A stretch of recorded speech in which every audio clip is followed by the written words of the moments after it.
This week on ICN, the stories you should have heard, but didn't. Challenge authority and risk being labeled a domestic terrorist.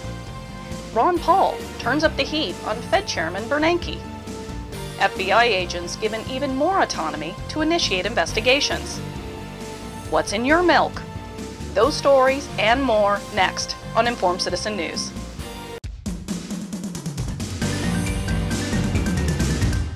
Hello and welcome to ICN, Informed Citizen News, week of July 18th, 2011. Before we get to our first story, we preface it with the following historical note.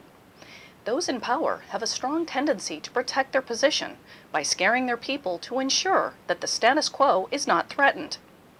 This concept of the right to redress grievances was one of the pillars of the Declaration of Independence and was subsequently embedded into our U.S. Constitution. This right to question governmental authority and hold those in power to account was critical at our nation's founding and has become increasingly under threat in recent decades. Without the capability or opportunity through legal means to right a perceived wrong inflicted by those in government, then the last vestiges of this republic are certainly doomed to the scrap heap of nation-states that litter history. Our lead story is focused on one Texas sheriff from Madera County who issued a press release last month warning of a growing domestic terrorist threat. Although Sheriff Smith's county only has about 20,000 residents and no metropolitan areas, we only cover his press release because it received national attention. Sheriff Smith's warning targeted the so-called sovereign citizen movement. The press release was full of misinformation and contradictions, leading to the conclusion that its only purpose is to scare the general populace. While describing sovereign citizens, he calls them anarchists that believe virtually all forms of government are illegitimate. But he immediately follows that sovereigns want to restore an idealized minimalist government that never really existed. He references that there are an estimated 300,000 people that call themselves sovereign citizens, many of which he says are nonviolent. But contradicting himself again, the sheriff claims sovereigns wage war against the government and other forms of authority, using paper terrorism, harassment, and intimidation tactics, and occasionally resorting to violence. He continues describing, and we use his term, the strange subculture, that they believe that the illegitimate government, largely through the 14th Amendment, enslaved all Americans by creating a special class of citizenship, citizens of the United States.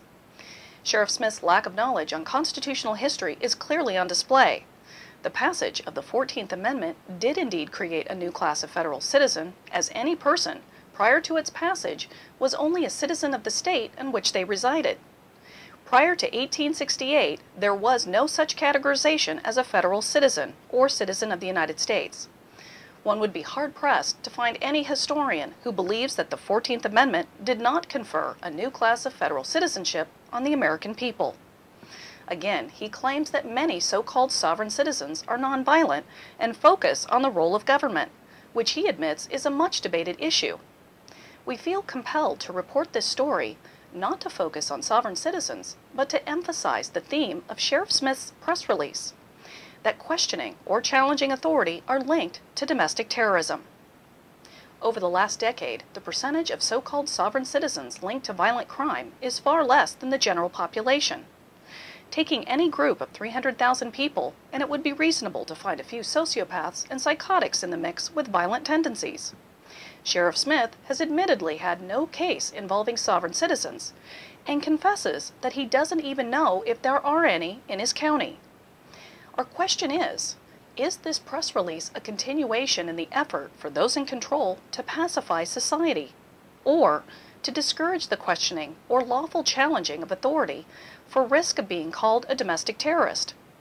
Most people who view this broadcast could be categorized as one who believes the government has gotten out of control and racked up too much debt to the point where it has endangered this country.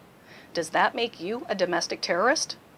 A vast majority of sovereign citizens challenge the government through legal means and processes, exercising their right to redress perceived grievances. Sheriff Smith closes his press release with the following. Chief Smith wants the citizens to be aware that these persons could be practicing their beliefs in this area.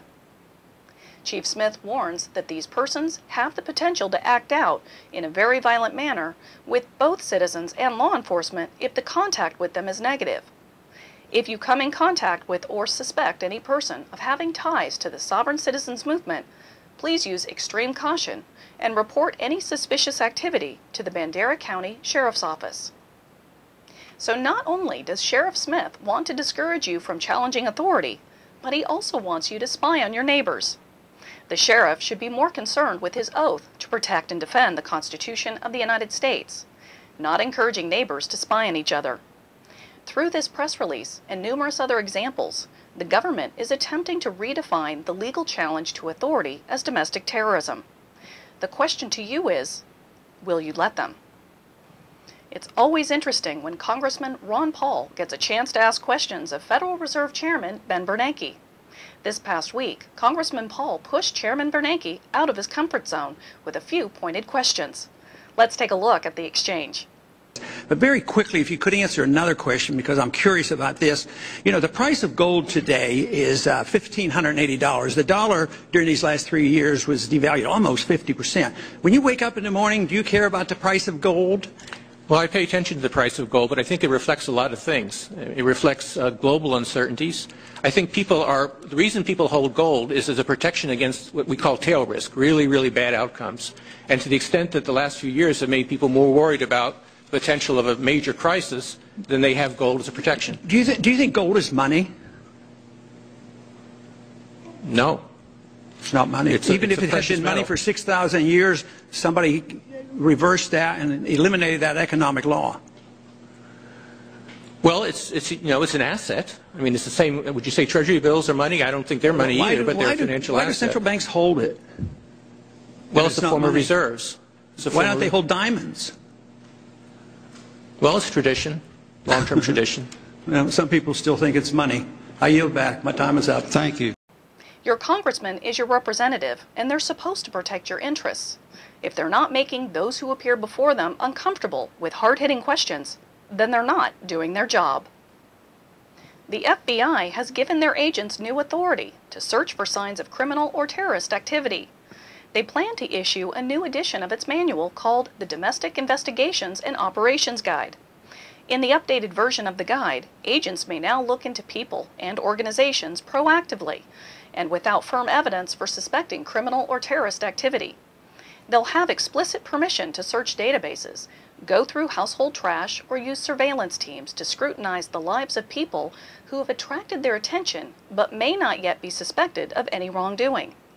Michael German, a former FBI agent who is now a lawyer for the American Civil Liberties Union, argued it was unwise to further ease restrictions on agents' power to use potentially intrusive techniques, especially if they lacked a firm reason to suspect someone of wrongdoing.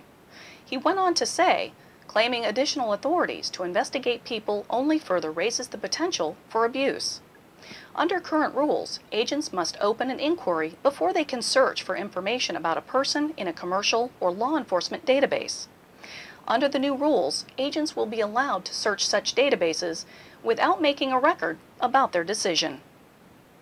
Basic food prices rose 4% over 3 months between February and May. This, according to the American Farm Bureau Federation, who does an informal tracking of a basket of 16 food items used in common food preparation. The list of food includes sirloin tip roast, potatoes, sliced deli ham, boneless chicken, cheese, whole milk, oat cereal, and bacon. Major food companies are struggling to raise prices to keep up with the cost of production. The American Farm Bureau Federation expects food prices to continue to rise for the foreseeable future due to the increase in commodity prices. What's in your milk? The milk you drink and what fills your kid's cereal bowl. Scientists completed a study that identified that common milk contains 20 different types of painkillers, antibiotics, and hormones. These chemicals are foreign additives to what ends up on your grocery shelf. The Daily Mail article claims that the doses of drugs were far too small to have an effect on anyone drinking them, but the results highlight how man-made chemicals are now found throughout the food chain. They revealed that cow's milk contained traces of anti-inflammatory drugs commonly used as painkillers in animals and people. It also contained a form of the sex hormone estrogen. Scientists are finding that these drugs are not only being directly administered to cows and goats, but are also surviving through the human waste treatment facilities and proceeding into the water system. A nice thought the next time you pick up a glass of milk. Thanks for joining us. From all of us at Informed Citizen News, have a great week.